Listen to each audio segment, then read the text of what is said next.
Welcome back. Today I want to touch on the ECU and the TCU tunes that we offer on our site for our KDM vehicles. Um, there has been a lot of questions that I get repeatedly, especially on our website, about the different options we offer and things like that. And we try to keep it as simple as possible in plain English, but sometimes it does get a little confusing for the clients, it seems like. So I wanted to make this video to give you a clear rundown as best I can. So if you ever had questions on what we offer and how we offer things and all the options that we have, this video is for you. So keep on watching.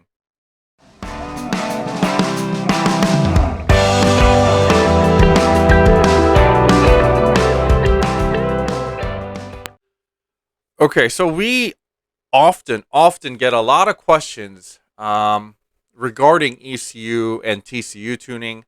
I mean, if you follow us on our Instagram pages, you'll notice that we do ECU and TCU tunes literally every day. Um, I mean, even now while I'm filming this on the side over here where I do all my ECU tunes, I have stacks of ECUs that's getting done today. So we get a lot of questions. We get a lot of inquiries. People are looking through our website, trying to order, trying to decipher between the different types of things that we offer. Um, so I just wanted to make a clear-cut video that shows you all the different options, what they mean, and what they would entail for you when you place your orders. Um, let's get started with the basics. We have an ECU tune and a TCU tune. So the difference is ECU deals with engine. TCU deals with transmission. So pretty simple, right? Engine is what makes the power. Transmission is what shifts. TCU wise, it only applies to automatics. Manual transmission cars do not have TCUs because you shift manually. So we only have to worry about this with the automatic guys, but it is a very, very beneficial thing to have for the automatic guys, which I'll get into later in the video as well. All right. I think the easiest way to explain all the differences is to kind of go through our website and show you the different options we have. And then I'll try to explain every single option that we have on there. That way it's more clearly stated for you than what we can write out on the website. Let's get started. All right. So as always, let's get started at our site, Shopbtrcom. I think the easiest one to explain this with is our Genesis Coupe ECU. This ECU tune, even if you don't have a Genesis Coupe, if you have like a Kia Stinger or a Veloster, hear me out. You don't have to. I don't have to go over every single one of your cars. The reason I'm going over the Genesis Coupe one is this one actually shows most of the options that we offer. So the options I have on here will pretty much cover the cars that that are non-Genesis coupes as well. So it should be able to answer all your questions. But if you do have additional questions that that I don't go over for any reason, make sure you comment below, and I will get back to you as soon as I see it. Okay. All right. Let's get to the ECU tune portion. So there's three types of ECU tunes. So as you can see here, you can see the show mode tune. And then you see the can tune, and then you see the custom tune. All right, so three types of ECU tunes we offer. Let me go over the differences first. So the show mode tune, let me click into there. As the name suggests, Alphaspeed show mode / stock tune ECU service. Okay, show mode is literally pops and bangs and launch control. That's all you get. Everything else is stock. So you can still run 87 octane in your car. You don't have to worry about, pushing your car to the limits because we're not pushing any more boost to it. We're not pushing any more timing to it. We're not changing any of the cam timing. Nothing like that. You're not gaining any additional power, but you do still get to be obnoxious and have fun with it if that's all you really care about. You can have the pops and bangs. You can have the launch control option and be obnoxious. Piss off your neighbors. That's basically what it's for. All right. I think this is a good place to actually explain cloning. So cloned ECU option. Well, I get questions about this often because people don't understand what cloning means. Okay, I thought I worded it as simple as possible, but basically what it means is when you send in your ECU, we read every single data point of your ECU, we copy it, and then we put it onto a brand new ECU. So now you have two ECUs. Okay, one that's completely stock that we do not tune. The second ECU that we just made a full copy of or clone of on your ECU, we tune this one. This way you have two different ECUs to choose from. You can have a stock ECU that is untouched, and you can have a tuned one that you could run at your leisure. So it's up to you if you want that option. A lot of people choose this option because of one, if they have any type of warranty work or anything like that, they want to make sure that the car is running a stock ECU that has not been tuned to make sure that it's not the ECU that's causing the issue. Because a lot of places will straight jump to the ECU and say, "Hey, the ECU is causing the issue." But if you have a stock ECU in the car and it's doing the same exact thing as the tuned ECU, then it's not the ECU that's causing the issue. It is definitely something hardware related. So it's easier to diagnose that way. Okay, so that's one of the reasons why you want a cloned ECU. Now, another important fact that I want to go over is we really, really need to know what kind of key you have. So whether it be a regular key start or a push button start, we also need to know the region of your key start. Okay. The reason is these cars all have immobilizers in them. Basically, what that means is it's an anti-theft system. So you can't go and just grab another ECU, swap the ECU out, and start the car. It doesn't work that way. So with the Canadian key model, the Puerto Rican key model, and then the push start models, they all have immobilizers built into them. They have their own coding for the key, the BCM, and the ECU to all work together. Only one that doesn't have an immobilizer is the US model key start. Okay, so we definitely need to know what you have in order for us to tune it properly to make sure the ECU is going to work in your car.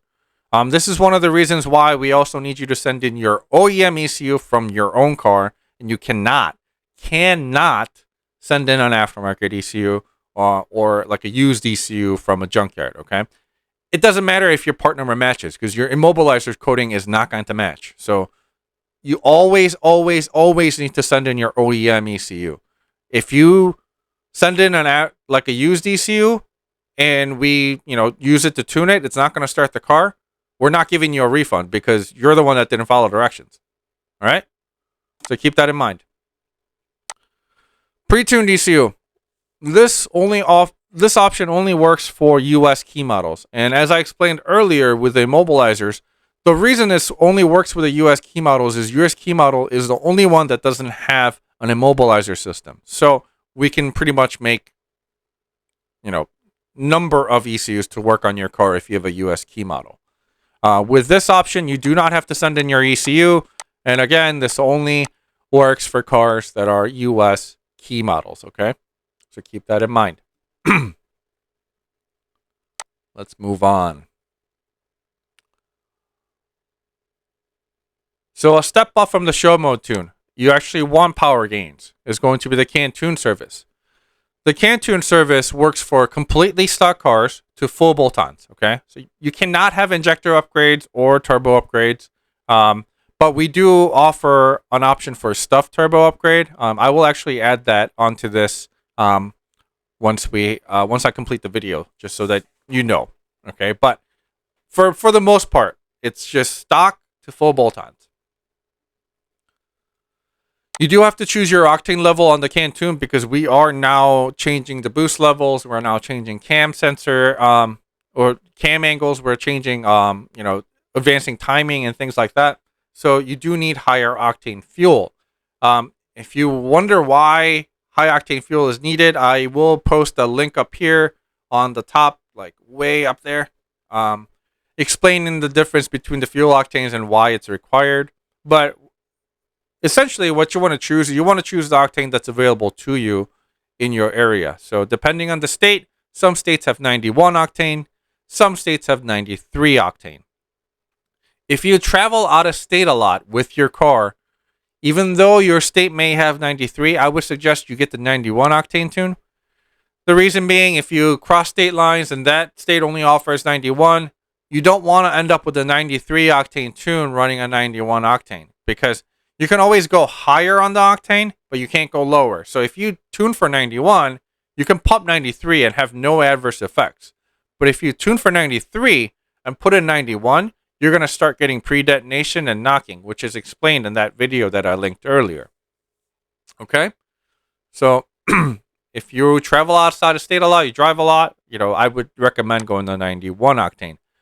Unless you really want the 93, another option is always to go with the clone DCU option. If you go with a clone DCU option, when you travel out of state, you can always swap with an OEM ECU, and you can even run 87 octane. Okay? Just make sure when you swap back your 93 octane tune that you've cleared your system of the 87 octane completely before filling with 93. Pop and bang option carries over from the show tune and the launch control as well. With the can tune, you do need to run colder spark plugs. Without colder spark plugs, you are going to increase the cylinder temperature very, very high, and it is going to end up damaging your engine. I will also link another video up here, way up there, explaining what colder spark plugs do and why you need it. So make sure you get this, okay? This is going to be the best $50 you spent to make sure your engine runs in tip-top shape, okay? Clone DCU option, same thing as earlier explained. Same thing with the pre-tune and the key or push button start options. So make sure you keep that in mind, and we will move on to the next step of the tuning.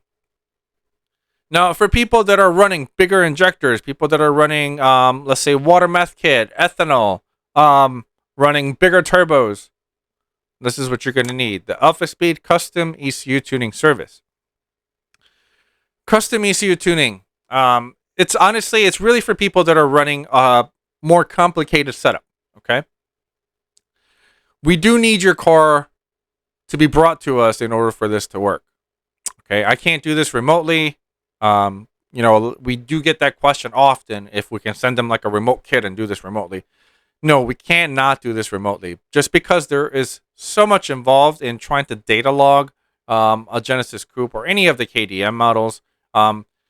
It's really hard to give directions online or even send you the right amount of hardware to get all that done. And at the same time, ensure that you're not going to blow your car up during tuning. Okay. So to have somebody experienced behind the wheel, data logging, doing this is the best way to go about it.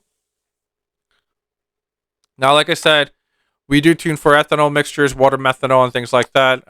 When it comes to custom tuning, we can do that. Colder spark plugs are also required, just like the can tune.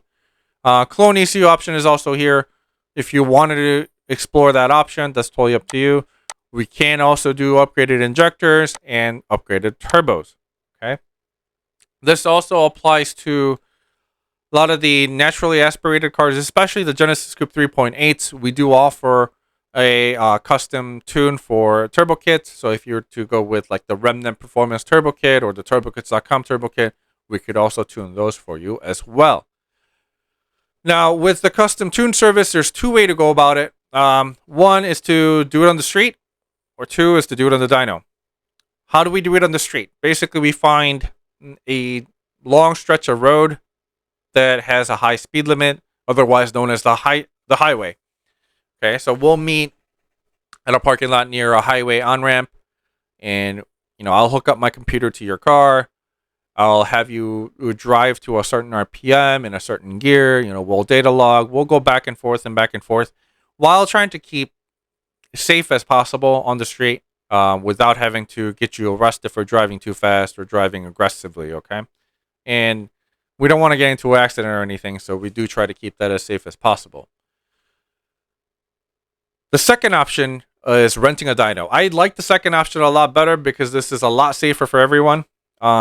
Basically, we rent a dyno from a dyno center and strap your car down on the dyno. I drive the car. I tune the car right on the dyno. You don't have to worry about anything else. You just have to wait. The dyno rental does obviously incur more fees because now you're renting a dyno that you have to pay the shop for the dyno rental fee. And custom tuning wise, depending on the setup you have, could take several hours. So keep that in mind as an extra cost that may incur to you if we do the dyno tuning. But like I said, it is safer. You do end up getting a dyno printout at the end too that tells you exactly what you're putting down. So I would that's the one that I would recommend mostly for people unless they're on a tight budget and they really, you know, can't afford to do a dyno tune. Then we would possibly consider doing a street tune. With a street tune, there are more things required for your car, such as an AFR gauge. If there's a way to monitor that AFR gauge, it's the best way to do it. And yeah, I mean, we just kind of go from there and figure it out with the end user at that point. Okay. Now let's jump back out, and last thing I want to go over is the TCU tuning. This is a transmission side of things. Like I said earlier in the video, it is for automatics. Okay, it's not for the manual guys. Manual guys, if you want to shift faster, just move your hand faster. Okay. All right. So with the TCU tuning, right now we offer this for the BK2 Genesis Coupes. We also offer it for the Genesis sedans. We do have the ability to do this for the Veloster turbos and a lot of the 1.6 guys out there as well. But with those guys, we only have a stage 1 option, okay? So I'm going to explain the differences for you. Stage 1, it increases the shift point so you can rev out higher. Okay. The advantage to this is it's apparent when you actually have a bigger turbo. Bigger turbos tend to move the power band to the higher RPMs, and they make more power at the edge of the very top of the RPM range. So by actually having that additional 500-600 RPMs, you might end up making 10 to 15 more horsepower on the ground. Okay, so that's why we want to raise that RPM as much as we can. And the second part of this is when you're in manual mode. So when you slap that drive stick to the left and you start using the paddle shifters to shift, what it will do is it will hold gear for you instead of doing auto upshift. So this comes into play when you're actually racing the car. Let's say you go to the track and you want to hold that second gear throughout that corner and make sure you don't fall out of power band by auto upshifting. If you have the TCU tune, you can use that and actually just hold it right at the red line to make sure you're holding that gear all the way through until you get to a straightaway where you can actually shift up. All right. It also works for guys that are trying to drift on the automatics. It works just like a manual, so this is definitely a way to go. Only thing that you can't do, obviously, is a clutch kick because you don't have a clutch. All right. Stage 2. Stage 2 TCU offers everything that Stage 1 does, but it also offers firmer and faster shifting. So it is an advantage to definitely do a Stage 2, but if it's not available, it's not like it's not going to be an option that's going to make it or break it for you to have. The make it or break it part is actually the auto shift and auto upshift, in my opinion, because that's where control of everything really comes into play. Okay, so I hope I answered all your questions. Oh, one more thing on the TCUs, these don't have immobilizers, so we can actually supply you with the pre-tuned TCU. It doesn't matter if you have a key or a push start for this car, so we do have that option for you. And as always, asterisk, pricing is subject to change at any time, okay? So if you're watching this video a year from now, the pricing may be a little bit different. All right, so that concludes the video for today. I think I gone over all the common questions that I get.